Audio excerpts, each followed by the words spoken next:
Hey folks, this is Christy Thomas for Intro to Interpersonal Communication. This mini lecture is going to go over Chapter 11, which is Friendship and Romance of Interpersonal Communication. This mini lecture is going to go over the friendship portion. I'll do another mini lecture over the romance section. With that being said, I am going to give the book's definitions of friendship-based intimacy and passion-based intimacy. Friendship-based intimacy is a type of intimacy based on feelings of warmth, understanding, and emotional connection. Passion-based intimacy is a type of intimacy based on romantic and sexual feelings. So like I said, this mini lecture is over the friendship portion, which would be your friendship-based intimacy world. Now, friendship can be examined in terms of the qualities that distinguish it from others' relationships. I'm going to give you a list, a series of qualities of friendship that has been collected over multiple studies. And just like we've said before in other lectures, or that you've read or seen in the PowerPoint presentations or the chapter reviews, is that we all have our own qualities of what makes a good friend at every level, whether it be a friend, an acquaintance, a good friend, a best friend. We all have our own level, our own expectations. Or for the qualities. Now, this is just a quality based on, like I said, several different studies. There's self-disclosure, which is feeling free to express intimate information. There's also openness, honesty, authenticity with one another of a friendship. How true can you be to you? Compatibility, similarity, how much is there that's similar between the two of you? Ego reinforcement, self-concept support, acceptance of one's own individuality. So, it's knowing yourself, respect, helping behavior, positive evaluation, trust, concern, and empathy. Friendship develops naturally into an interdependent relationship that is different from other interpersonal friendships. Friends have no external constraints that keep them together, such as job, school, family, even though we make friends with people in these situations. That's a little confusing sounding, but here we go. Friendships can evolve from school or work or families, but as you grow and you go through these different qualities, your own qualities of a good friendship, it could then evolve into a true friendship, not just like a work acquaintance or a school acquaintance kind of friendship, but like a deep friendship can evolve. And all this is based off of these qualities, how open and information sharing and proximity and all this falls underneath of it. So that all falls under the qualities of friendship. Then there's values of friendship. Values of friendship, again, they vary with each person. These are just simulated over multiple studies. Values of friendship can help us cope with stress and take care of physical needs. Friends provide, they even contribute to the development of our personality. And that happens a lot too when you're younger, even when you're older. You can start taking on characteristics of people you hang with, like people you hang out with, friends you have. Also, significantly contribute to our social support networks, providing assistance in the time of crisis. You have those friends that, I'm sure you have a friend that doesn't matter what happened, what time of day, when or where, they're there. You call, you text, you send an SOS, they're there. It can be an extreme there, or you're just having an off day and need someone to talk to. They're there. Also, values of friendship provide material help when needed, such as feeding your cat while you're away or picking us up if we're stranded by a car. They help shape our attitudes and beliefs. We kind of hope the good rubs off on the good. Help us cope with uncertainty and have profound influence on our behaviors, especially during periods of change in our lives. Think of adolescence when you're moving from kid to tween to teen to young adult, so forth. Through adulthood to retirement. They help us manage the mundane.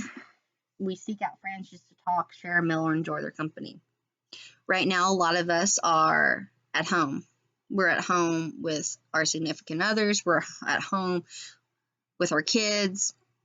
with parent, there's all kinds of dynamics. Whomever you live in a home with, that's your dynamic on who you're home with now. So friends can be the simple of just sharing funny things you find online in a text message, or just the simple, hey, how are you? Or sharing information. Oh, once this is all over, we're going to lunch so hard, or we're going to get drinks, or we're going to go get our nails did. Go get our nails did. I'm going to talk about nails or hair right now. Anywho, they help us through the Monday. They help us through crisis. And they provide encouragement. They bolster our self-esteem. They boost it. They help us. You're a little iffy about something. No, that looks great. No, you're awesome. Oh, no, your guitar skills are on point. They're there. These are values of friendship. Then it goes into talk about the common principles of friendship. Again, all these are from different surveys. So we all have our own qualities, our own values, our own principles. The books. Common principles of friendship is we usually form friendship with our equals and other types of relationships with people of different ages or social backgrounds. We tend to expect equality and equity in our friendships, in contrast to what we accept from our family's relationships. So, what we want from our friends is different than what we say we want from our family, which is pretty straightforward. It also talks about typically people have, and it gives numbers up to friends, which I don't really completely follow. And not that I don't follow, I think you can have more or less. In social interactions, we are happiest when we are amongst friends. That's pretty straightforward. We're happier around people we are friends with than what we are with strangers.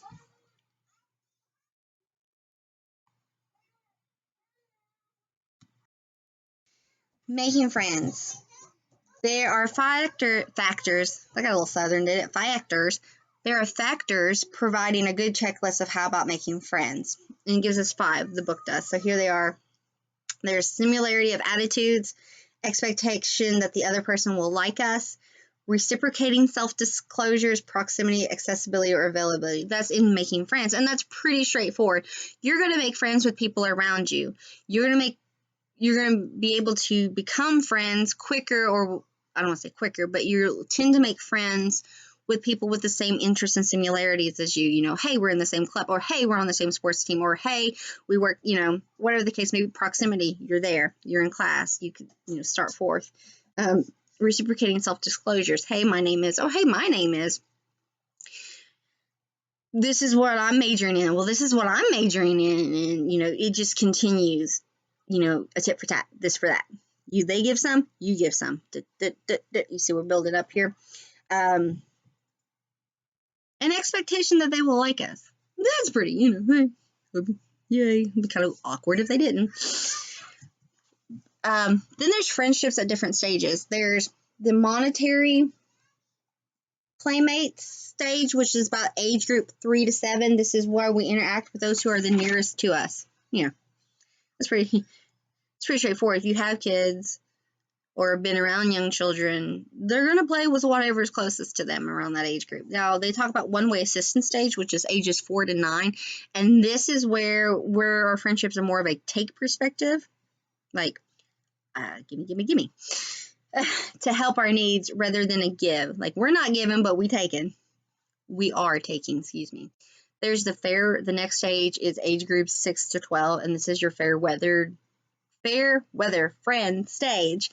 This is where we really get more into the give and take portion. But even though reciprocity is occurring, friendships are more likely to end if conflict develops. But that's just really because we're not emotionally, we're starting to get there when you're hitting your tween years there, but we're not emotionally set to handle the conflict within relationships like that. Then there's mutual intimacy stage, and this is ages 9 to 15. Hello, tweens and teens. This is where we develop close relationships, but we become possessive of those friendships, and jealousy starts to arise. And this may have happened to you or a friend or whomever growing up. When you're starting to hit your teenage years, someone you're really like close with, your best friend, or maybe there's like a trio of you, like besties and stuff, or quad, whatever the case may be. You don't want them hanging out with other people. And if they're going and hanging out with other people and doing stuff with other people, that's when we start to experience jealousy in friendships. Well, you're mine, bestie. Where are you going? Because you're not hanging out with me. Then it also talks about the independent stage, and this is ages 12 to adulthood. This is where we tolerate friends and making friends with others. We're becoming more independent, so we're reaching out to more people. But because we are building an independency, our interdependent relationships, which we talked about a few mini lectures ago, also strengthen. So as we gain our own independence, our friendships bonds become stronger. Not all of them, but as we gain our independency, our interdependency becomes stronger within relationships. Now, there's adolescent friendships. Adolescent friendships begin around the onset of puberty, and they begin at this time. This is where we move away from relationships with our parents and other adults and start a greater intimacy level with our peers.